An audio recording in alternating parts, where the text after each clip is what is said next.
This review is going to be on the Masters of the Universe Classics Trap Jaw. This is one of the figures, since I started collecting these, one of the guys that I was waiting for. And this is actually my first run figure. All my other figures have been figures that I've missed out on the first time they were offered.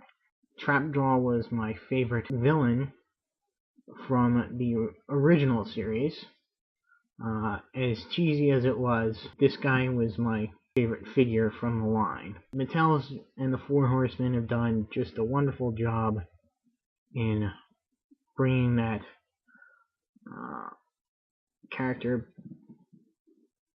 and toy back to life. The head is on a nice ball joint, moves up and down,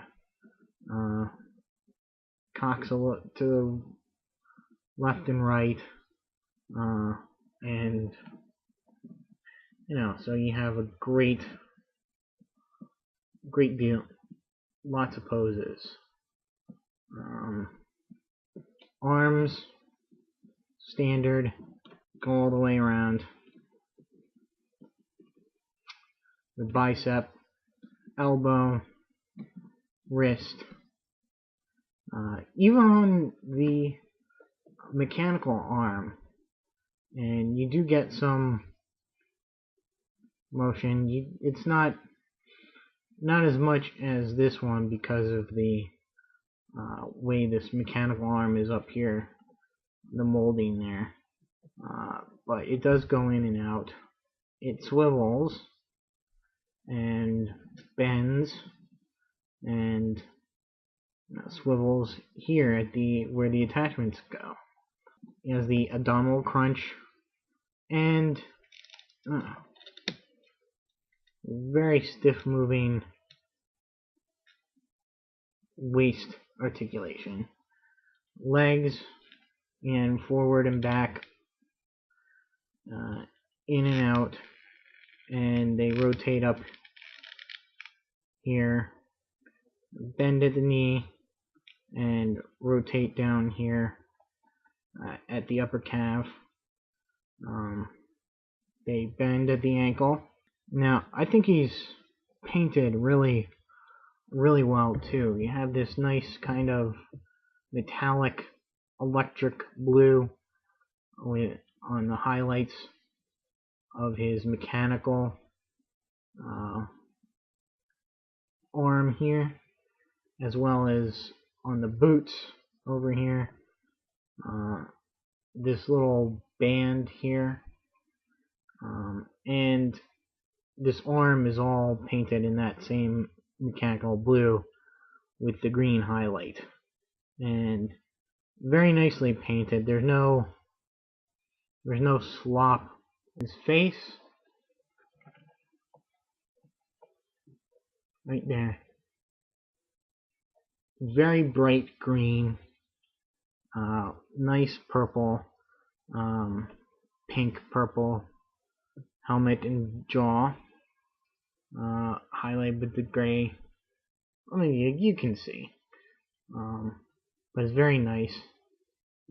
Eyes bulging, got crazy eyes. On his belt, his little skull and crossbones has a little faded gold paint to it. Onto his attachments to his hand. Let's see, he's got the hook. Very cool. It's got that barb on it. Unlike the original one that just ended with a little stubby. This one's actually got a point. Looks like it can do some damage. He's got this claw. What's cool about it is that it actually works. Open it nice and wide and clamp it down. And it does curve inward a little bit, giving it a little bit of a more hand-like appearance than the old one, which was, I think, just straight on, kind of open like this. And Last but not least is his laser weapon. Nice detailing on here. You see it has that electric metallic blue highlights on it. All the attachments have hooks on them, just like the old figure did, so you can hook his attachments onto his belt. You can carry them ready to switch them out as needed. He does come with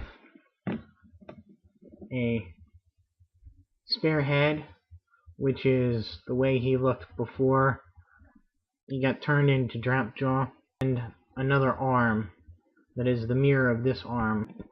I'm not going to take that off.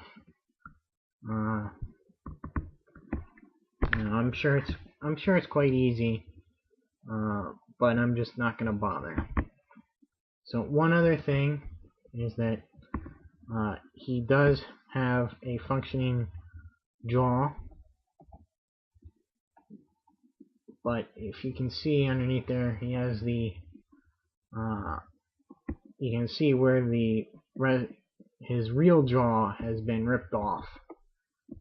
So it's cool and disgusting at the same time. It's something that the old figure wouldn't have. And if you don't know already, there's been a huge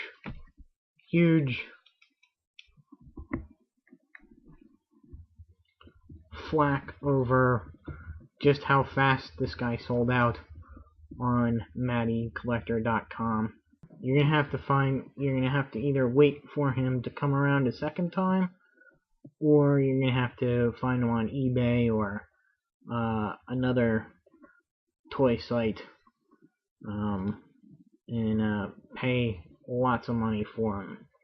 But he is a cool figure, and I am pretty biased, seeing as how he's my favorite villain and my favorite toy out of the old series. So,